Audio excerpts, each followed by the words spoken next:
Of all the cities mentioned in the Bible, none has a darker reputation than Babylon. The very name has come to stand for arrogance, idolatry, sensuality, and rebellion against God. Babylon is the city where the Tower of Babel was built. Babylon is the empire that destroyed Jerusalem and carried Judah into exile in the days of the prophets. Babylon is the place where Daniel was thrown into the lion's den, and where Shadrach, Meshach, and Abednego were thrown into the fiery furnace for refusing to bow down to a golden image. And in the very last book of the Bible, in Revelation chapter 17 and 18, Babylon appears one final time. A woman riding a scarlet beast. A great prostitute, drunk with the blood of the saints. A city named Babylon the Great, the mother of prostitutes, and of earth's abominations. And one chapter later, an angel coming down from heaven with the cry, "Fallen, fallen is Babylon the Great."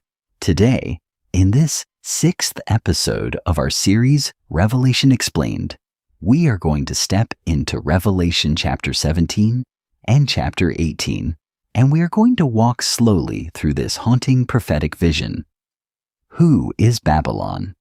Is she ancient Rome? Is she a future city? Is she a spiritual pattern that has been operating in every century since the days of Babel? And what does the angel mean when he calls God's people to come out of her? These are some of the most discussed and most pastorally important questions in the entire book of Revelation, and they are the questions we are going to take on today. Let us read what Revelation chapter 17 actually says. Then one of the 7 angels who had the 7 bowls came and said to me, "Come, I will show you the judgment of the great prostitute, who is seated on many waters, with whom the kings of the earth have committed sexual immorality, and with the wine of whose sexual immorality the dwellers on earth have become drunk."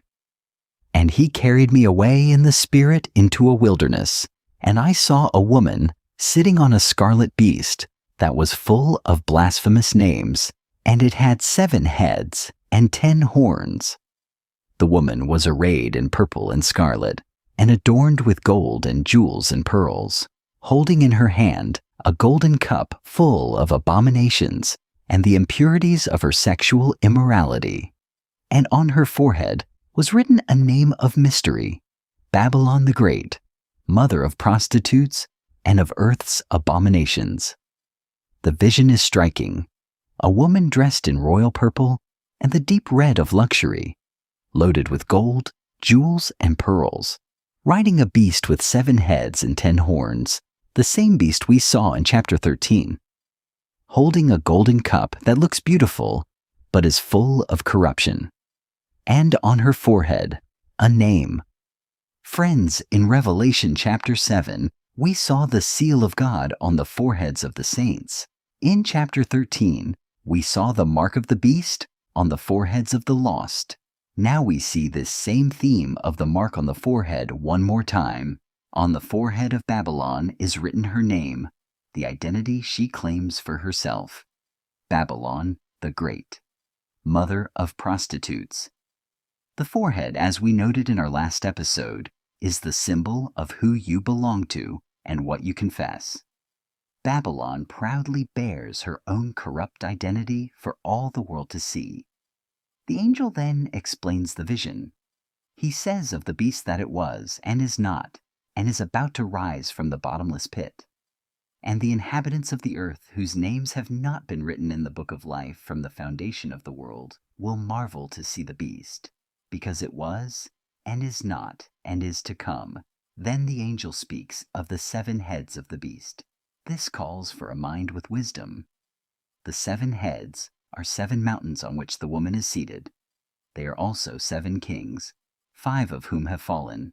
One is, the other has not yet come, and when he does come, he must remain only a little while. Friends, this passage has been debated for 2,000 years. Let me give you the most common ways Bible-believing Christians have understood it. First view. Many historic Protestant interpreters going all the way back to the Reformation, have read the 7 mountains as the 7 hills of Rome, the city famous in the ancient world for being built on 7 hills. The 5 kings who have fallen would then be 5 Roman emperors who had already died by the time John was writing. The one who is would be the current emperor Domitian. The one who has not yet come would be the next emperor soon to arise. This first view sees Babylon as a coded reference to imperial Rome, the world power that was crushing the early church when John wrote. Second view. Other interpreters take the 7 mountains and 7 kings symbolically. 7 is the number of completeness. 7 mountains stand for the full sweep of every kingdom of human rebellion across history, from Egypt and Assyria and Babylon and Medo-Persia and Greece and Rome, down to the final beast yet to come. Babylon is not just one city. Babylon is the spirit of every city that sets itself against God. Both readings have ancient roots. Both have something to teach us. The early church under Roman persecution clearly read the description as a coded warning about Rome. But the deeper symbolic pattern continues to apply long after Rome itself fell and is operating in our generation too. Then the angel says something even more striking. The waters that you saw where the prostitute is seated are peoples and multitudes and nations and languages. And the woman that you saw is the great city that has dominion over the kings of the earth. So Babylon is a city, a great city, a city with dominion over the kings of the earth, sitting on many peoples and nations and tongues. Friends, what does Babylon do that is so corrupting? Look back at the vision. She holds a golden cup. The cup looks valuable. The cup is filled with rich wine, but the cup is full of abominations and the impurities of her sexual immorality. Spiritual fornication, in the prophetic literature of the Bible, is the technical term for idolatry. The prophet Hosea used the language of prostitution to describe Israel's idolatry. The prophet Ezekiel used it. The prophet Jeremiah used it. Babylon is the great seducer of nations, offering the kings and peoples of the earth a cup that looks like the wine of joy, but is actually the wine of false worship. Material wealth presented as the highest good, sensual pleasure presented as the meaning of life, power presented as the only thing worth pursuing, self-glory presented as the proper goal of human existence. That is the cup of Babylon. And the kings of the earth, the angel says, drink it eagerly, and the dwellers on earth become drunk from her wine. Now look at what Babylon does to the saints. I saw the woman, drunk with the blood of the saints, the blood of the martyrs of Jesus. Friends, the great prostitute is not just a corrupting influence. She is a murderer of God's people. The same drunkenness that the kings of the earth experience from her wine, she herself experiences from the spilled blood of Christians. Across 2,000 years of church history, every great Babylon that has risen, every great political and economic and religious system set against the Lord, has eventually turned to the persecution and killing of believers. Rome killed Peter and Paul and tens of thousands of early Christians. Medieval Christendom corrupted itself and killed faithful reformers. Modern totalitarian states, from communism to militant secularism, have killed believers at a scale that exceeds every previous century combined. The 20th century saw more Christian martyrs than the previous 19 centuries combined. Babylon drinks the blood of the saints. And one day, the Lord says, she will give an account for every drop. The vision then turns to the destruction of Babylon. The angel speaking to John says, "And the 10 horns that you saw, they will hate the prostitute. They will make her desolate and naked, and devour her flesh and burn her up with fire, for God has put it into their hearts to carry out his purpose." Here is one of the great ironies of the book of Revelation. Babylon is destroyed not from outside, but from within. The very kings and powers that have been her partners in spiritual fornication turn against her in the end. The beast and the 10 horns destroy the woman they once rode. Friends, every evil system in human history eventually devours its own. Every great human empire collapses from within long before any external power finishes the job. Babylon does not fall because a more righteous empire defeats her. Babylon falls because her own corrupted servants turn on her. And the angel adds the most striking phrase, "For God has put it into their hearts to carry out his purpose, even when the kings of the earth are tearing each other apart, even when the most corrupt powers in the world are destroying one another. God is at work. He is using even the rebellion of the wicked to accomplish the judgment of the wicked. He is the Lord of history, even when history looks like it is being written by the dragon." Revelation chapter 18 opens with an angelic announcement. "After this, I saw another angel coming down from heaven, having great authority, and the earth was made bright with his glory. And he called out with a mighty voice, 'Fallen, fallen is Babylon the Great. She has become a dwelling place for demons, a haunt for every unclean spirit, a haunt for every unclean bird, a haunt for every unclean and detestable beast. Fallen, fallen is Babylon the Great." The double cry comes straight from the prophet Isaiah chapter 21, where the same announcement was made about the original ancient city of Babylon. The Bible's first Babylon fell. So will the Bible's last Babylon. The same God who tore down Babylon, the Mesopotamian Empire, will tear down every spiritual Babylon that follows her.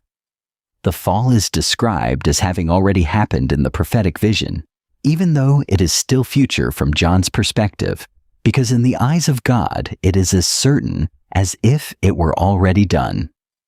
Then comes the verse that has shaped 2,000 years of Christian devotional life. "Then I heard another voice from heaven saying, 'Come out of her, my people, lest you take part in her sins, lest you share in her plagues. For her sins are heaped high as heaven, and God has remembered her iniquities. Come out of her, my people.'" This is not a call to retreat from the world. This is not a call to monasticism. This is not a call to leave your job and move to a commune in the woods. This is a call to spiritual disengagement from the values, the priorities, the corruptions, and the false worship of the great system around you. You can live in Babylon physically. You may have no choice about that. Daniel lived in Babylon for 70 years. But you cannot drink Babylon's cup. You cannot worship her gods. You cannot share in her sins. You cannot give your loyalty to her king. You must live in her midst as a stranger and a pilgrim, with your true citizenship in heaven. The Apostle Peter, writing his first epistle from Rome, signs off his letter with the words, "She who is at Babylon, chosen together with you, sends her greetings, and so does Mark my son." Peter himself, writing from Rome, calls the city Babylon. And Peter's whole letter is a sustained call to live as exiles and sojourners in the world, while keeping your conscience clean and your hope fixed on the resurrection. The lament over fallen Babylon is one of the most beautiful poems in all of Scripture. John hears 3 groups mourning her destruction. The kings of the earth weep. The merchants of the earth weep. The sailors and traders weep. Listen to what the merchants mourn, because it is one of the most haunting lists in the Bible. They mourn the cargo of gold, silver, jewels, pearls, fine linen, purple cloth, silk, scarlet cloth, all sorts of scented wood, all kinds of articles of ivory, articles of costly wood, bronze, iron and marble, cinnamon, spice, incense, myrrh, frankincense, wine, oil, fine flour, wheat, cattle and sheep, horses and chariots, and slaves, that is, human souls. Catch what is in that list: beautiful things, luxury items, spices, linens, pearls, and right at the end, slaves, human souls. The luxury economy of Babylon was always built on the exploitation of human beings. The fine linens and the gold and the cinnamon were made possible by treating people as merchandise. Babylon sold human beings. Babylon sold human souls. And on the day she falls, the merchants do not weep for the souls she ground up. They weep for their lost profit margins. Their tears are not over the suffering of the slaves. Their tears are over their own lost wealth. That, friends, is the heart of Babylon laid bare. She uses human beings as products, and when her market collapses, she mourns the products and not the people. But heaven sings.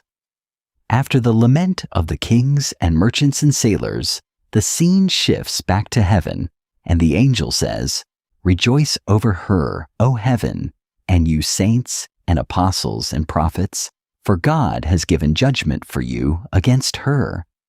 The God who heard the cry of the martyrs under the altar in chapter 6 finally answers them in chapter 18. The blood of the saints that Babylon drank, God has now remembered.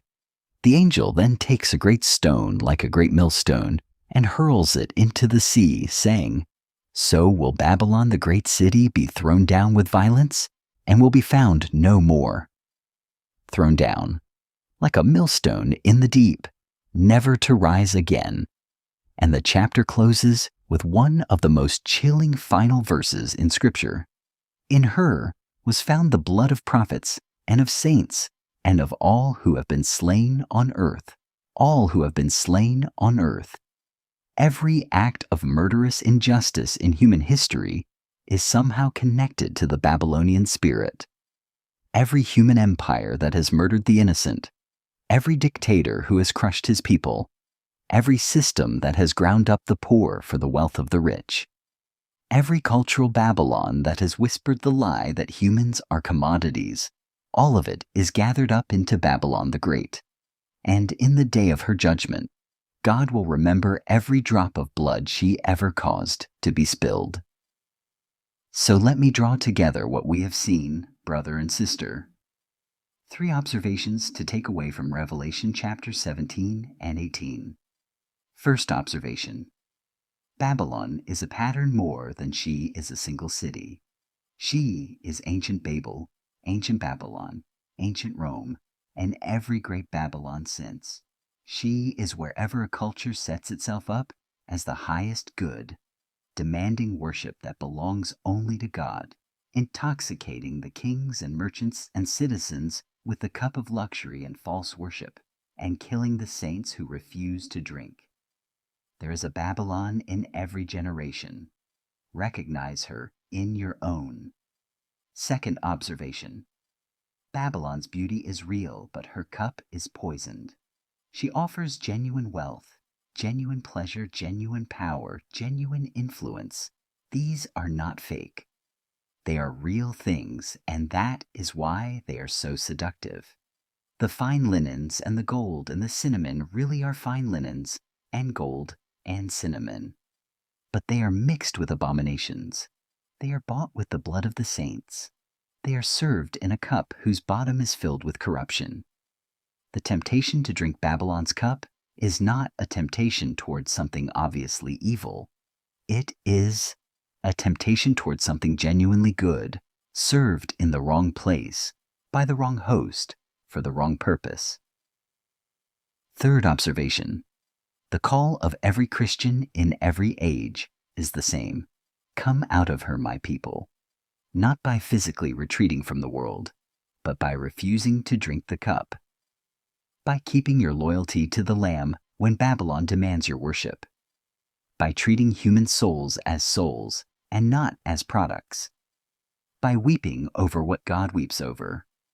By rejoicing over what heaven rejoices over.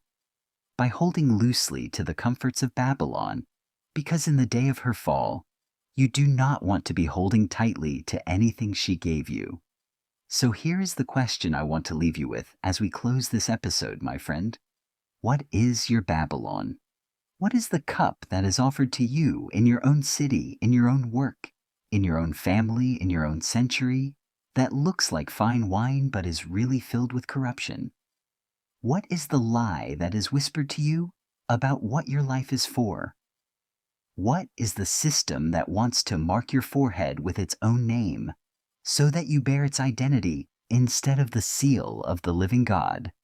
And what would it look like this week to come out of her, to refuse the cup, to live as a stranger and a pilgrim in the middle of her great city, with your true citizenship safely written in heaven?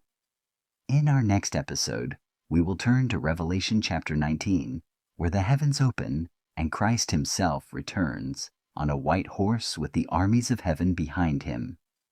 The marriage supper of the Lamb, the battle that we call Armageddon, the final defeat of the beast and the false prophet.